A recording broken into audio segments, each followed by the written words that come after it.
Audio Jungle.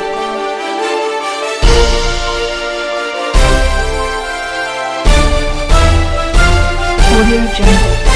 Delhi में लगातार corona संक्रमण के मामले बढ़ते जा रहे हैं। यही नहीं, अब कोरोना के तहत मौतों का आंकड़ा भी बढ़ रहा है। हाल ही में यमुना विहार B2 ब्लॉक में 3 मामले कोरोना संक्रमित पाए गए थे, जिनमें एक दिल्ली पुलिस के जवान और एक मां बेटे सहित 3 लोग संक्रमित मिले। महिला की उम्र करीब 74 साल बताई जा रही है, जिनकी मौत हो गई। इन तस्वीरों में आप देख सकते हैं, ये B2 यमुना विहार का ब्लॉक है। इसी ब्लॉक की महिला की मौत हुई है, जबकि तस्वीरों में आप देख रहे हैं कि इस ब्लॉक में जाने वाले हर शख्स की थर्मल टेस्टिंग और वाहन सैनिटाइज किए जा रहे हैं। ब्लॉक के प्रधान और सचिव ने इस मामले पर क्या कहा, आप खुद सुनिए।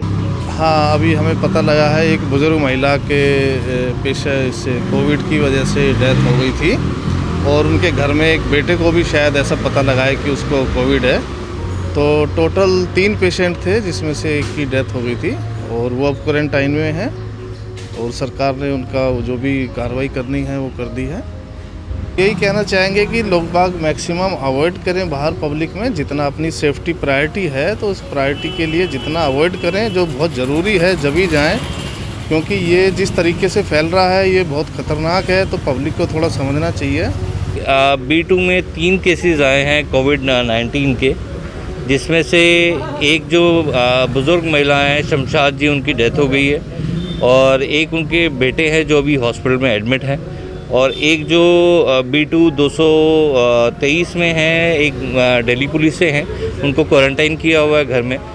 तो अभी फ़िलहाल 3 केसेस हैं और जहाँ तक देखा जाए हम B2RW में अपनी पूरी कोशिश कर रहे हैं कि जितना सुरक्षित रख सकें अपने नागरिकों को, उतने के लिए हमने पूरे अपने साधन जुटाए हुए हैं। अब इस मार्केट को गौर से देखिए। ये यमुना विहार B5 की मार्केट है और ये B5 की सड़क का नजारा है। इस ब्लॉक में भी एक मामला कोरोना पॉजिटिव मिला है। एंटी कोरोना टास्क टीम उत्तर पूर्वी जिला इंचार्ज जगदीश गौतम ने दोनों ब्लॉक के मामलों पर पूरी जानकारी दी।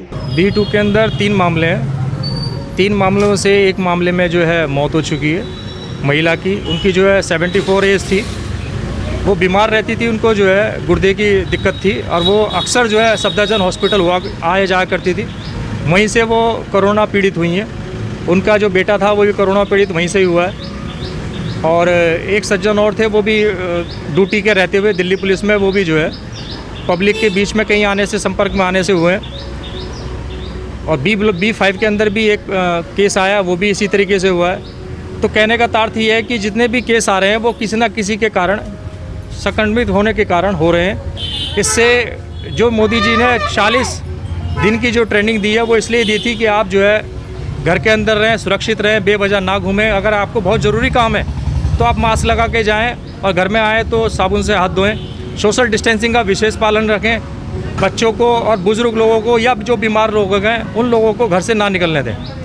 इससे जो है कहीं ना कहीं नुकसान हो सकता है। और कुछ जो लापरवाही रही वो दिल्ली सरकार की भी रही। दिल्ली सरकार ने जो शराब के ठेके खोले उसमें सोशल डिस्टेंसिंग कुछ भी नहीं थी और उसके कारण जो है बहुत सारे क्षेत्र ऐसे हैं जहाँ पर जो है, जैसे शास्त्री पार्क हुआ, नूरिलाई हुआ, या और भी ऐसे जगह क्षेत्र हैं जहाँ पर जो सोशल डिस्टेंसिंग का पालन आज भी नहीं होता था और पहले 2 लॉकडाउन में अभी भी नहीं हुआ।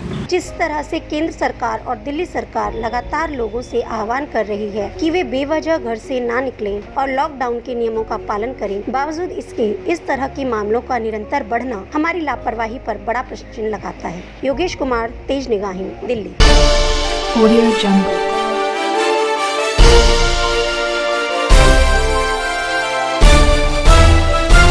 Audio Jungle.